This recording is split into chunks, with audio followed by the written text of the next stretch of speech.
Hi. I have some notes. I will be looking at them from time to time. So if I'm looking down or I'm looking around, that's the reason why. It's because I have notes. This is my first time, and it's gonna be good. It's gonna be fun. It's gonna be great. We will enjoy.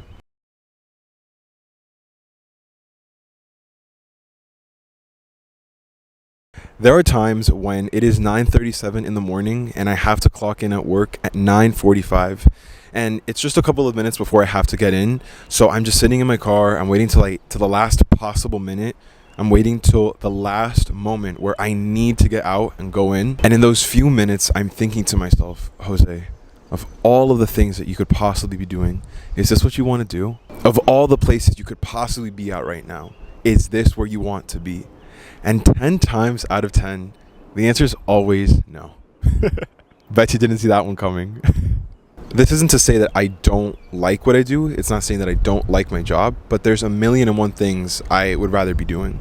For the longest time, I've always thought about making a YouTube channel. I've always thought about uploading content, uploading different videos. YouTube, I think, is just the dream job. That's the whole point that I'm trying to make. It's getting windy, so I had to put on this dead cat, I think is what it's called. It looks stupid, but please bear with me. Yeah, I don't care. This is gonna come out like a mess, but it's the first time that we're doing this.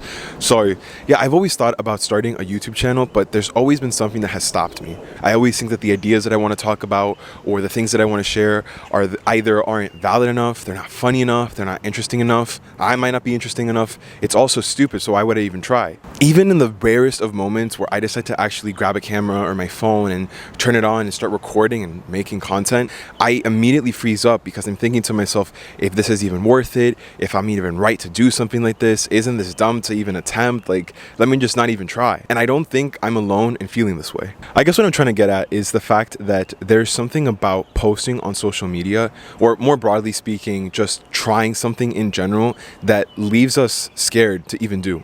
And that's what I wanted to talk about. So fear kills more dreams than failure. And that's something that I have been thinking about for the absolute longest time. I don't know where I want to start, but I think it's crazy how we consume so much content, yet we think it is so weird or awkward or cringe when we see sort of the behind the scenes of people actually attempting to make said content. I don't know why we feel this way. We feel this sort of like shame or fear to post or make ourselves known when nobody even cares.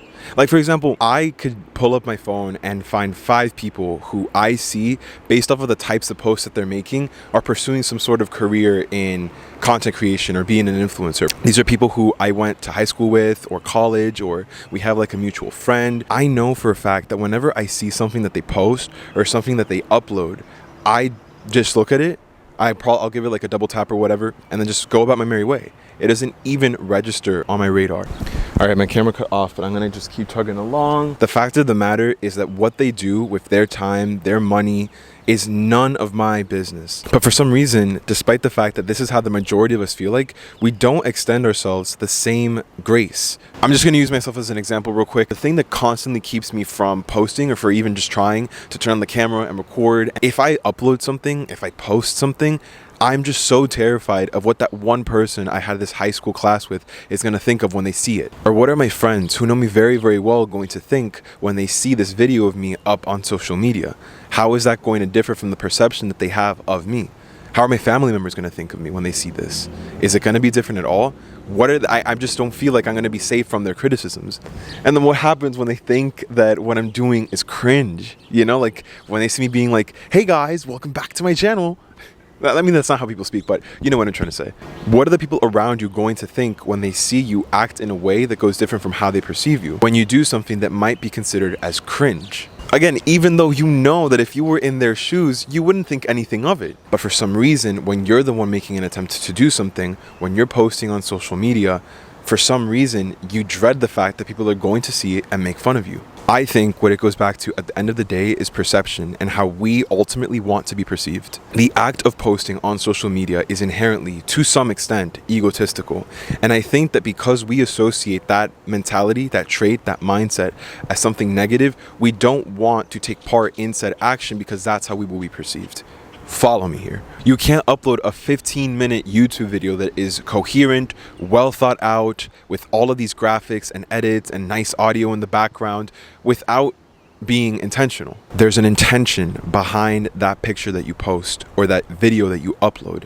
And if you do post it or upload it, then you're telling whoever comes across that content that this is something that deserves to be seen, that is worth your attention.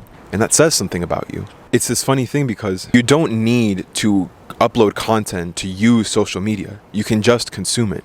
So if you're creating content for people to consume, you're telling them that you want them to consume it. You want to take up space. You want to be seen. And I know that when I say that, that sounds very pretentious, as if like I'm reaching for something for a certain meaning, but I really do think that that plays a very big role in why people are afraid to post something, to be subject to criticism based on the things that they post, because the content that they create essentially says something about them. I'm obviously not talking about the people who just post some random picture, some random video of God knows what for just posting's sake.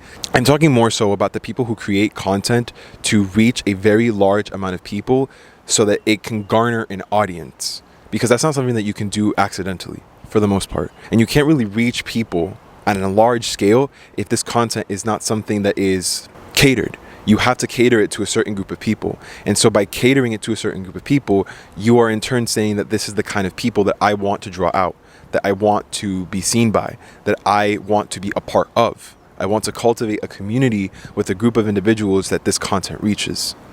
Does that make any sense? You need to stand out, but you also need to conform. I don't know where to put this into this conversation or dialogue or monologue, whatever you will, but I think there's also something to be said about the fact that there's an algorithm that needs to be satiated or satisfied, that you need to appease to. And that algorithm is only going to push forward your content if you're doing what historically other people are doing too. So that means that you need to hop on the trends. You have to do what everyone else is doing, speak the way that they're speaking, wear what it is that they're wearing, recommend the things that they're recommending. But you also need to be different enough to where, for some reason, even though everyone is doing the exact same thing, people want to see you do the thing, or you talk about the thing, or you review the thing, whatever it is, whatever the case may be, whatever your content is about. Failure in private is so much different than failing in public. And I think that at the end of the day, this ultimately is the reason why we are so afraid to start that content creation, to start that YouTube, that Instagram, that TikTok, that Twitter, whatever the case may be for you, because it's on a public setting and you fear that so much more than fearing failure in private. Let's say you wanted to lose 5 pounds in 2 months. This for you is something that is achievable, attainable, and something that you'll feel good about yourself if you do. There's 2 things that could possibly happen. The first thing is that you actually complete your goal. You lose the weight in the time that you set out, and you feel amazing because you set out to do something and you did it. The second scenario is that you didn't lose the weight that you set out to lose. Maybe you lost 2 pounds, or you lost 3 pounds, or maybe you feel as if you had losing progress because you gained more weight instead of actually losing any. In that second scenario, I feel like there is room to rest at ease because, first of all, you didn't need to tell anybody that you were planning on losing weight or that you were trying to do so in the first place. So even if you did fail, it doesn't matter because there isn't anything that you've lost from it. You can adjust your goal. Let's say you even gained some weight. You can say to yourself, let me reanalyze. 2 months was not realistic. Let me shoot for 3 or 4 or 5 months. There's nothing to feel bad about because no one knew this to begin with. This just is not the case for doing something like social media. The very act of you posting or creating content is a declaration of your attempt to try. And it's an invitation for everyone to watch you either succeed or fail. I don't know why we view trying something new as something to be embarrassed about or something to look down at. Again, I'm going to use myself as an example. Maybe you can relate. I'm going to give it an honest effort in making this something that I can make a career out of. But despite this, I would be so embarrassed. I would be mortified if someone I knew, say my cousin or a friend of mine or a coworker, saw my YouTube channel with like 37 subscribers and like maybe 4 or 5 videos, each of them with like single-digit views and maybe 1 or 2 comments, if that, especially if it's been a considerable amount of time with me giving an honest effort. Can you imagine if 10 months have passed or a year has passed and have very little, if anything, to show for it? I think that if someone said anything, whether positive or negative, I would take it as an attack on myself as a person. This is something that I put so much time and energy into. Again, theoretically, like fast forward into that situation, and I have nothing to show for it. That's something that I would feel embarrassed of. I wouldn't feel that way at all if they came across a channel with 250,000 views and let's say hundreds of videos or like 80, 90 videos, and all of those videos are gaining like hundreds of thousands of views.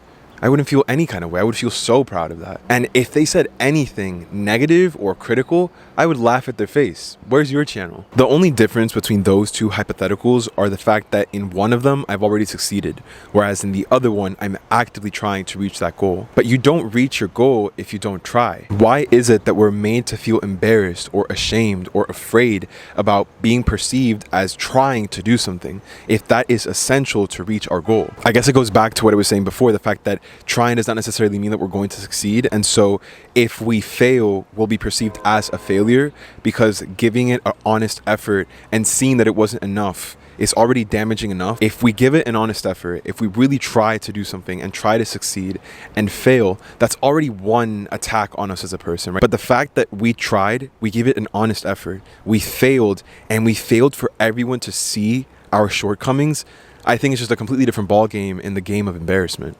Right? I don't know.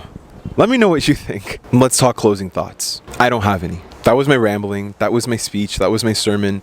I hope you found it insightful or interesting or entertaining.